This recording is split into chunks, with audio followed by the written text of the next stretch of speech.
Introducing new PANADO Pediatric Syrup 5ml sachets. They're really convenient to pack and easy to use, so you're always prepared for pain and fever anytime, anywhere. Welcome back to Afternoon Express. Now cold and flu season is officially upon us. Goodbye summer and hello runny nose.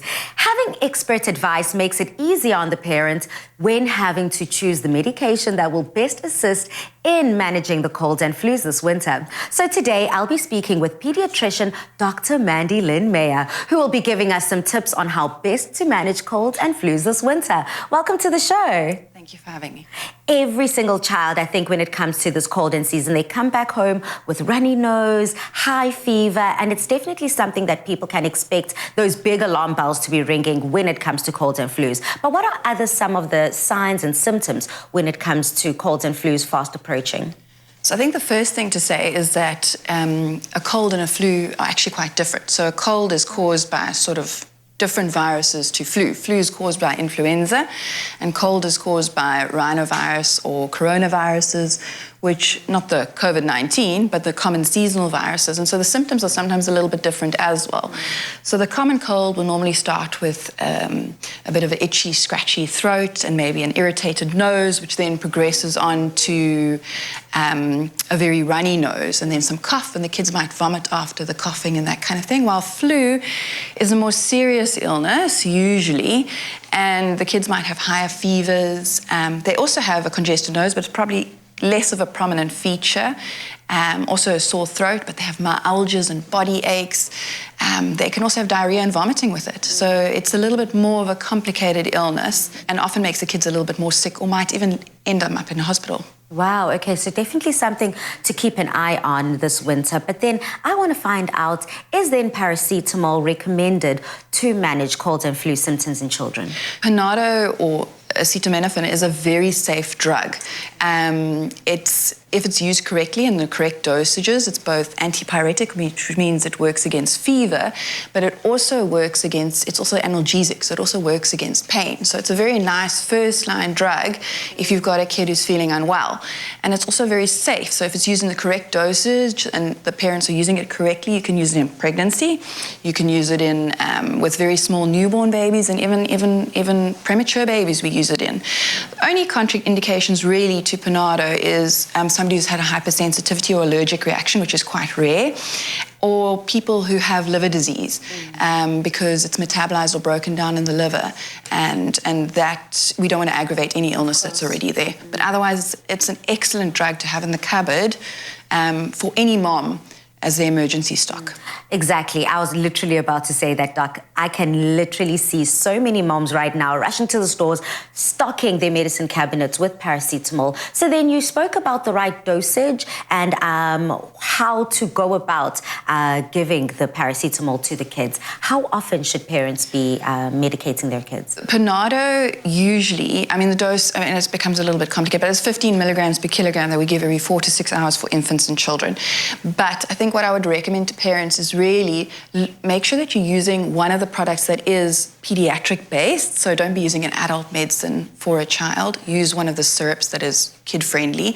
Make sure you check the package insert, and on there they will tell you the weight banded dosage.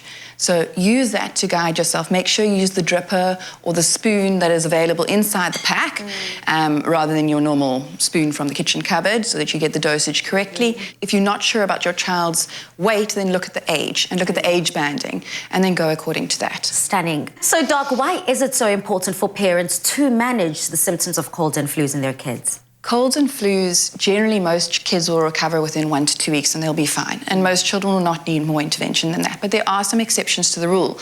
And there are some kids who might have more severe symptoms, particularly when it comes to flu, that might land them up either needing to see a pediatrician or needing extra medication or even being hospitalized.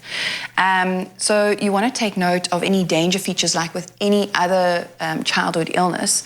So the things that come to mind with flu really is fever complications. So we recently had a child who had influenza A who was admitted to the ward, who had a febrile seizure, which is a fit that happens secondary to a high fever.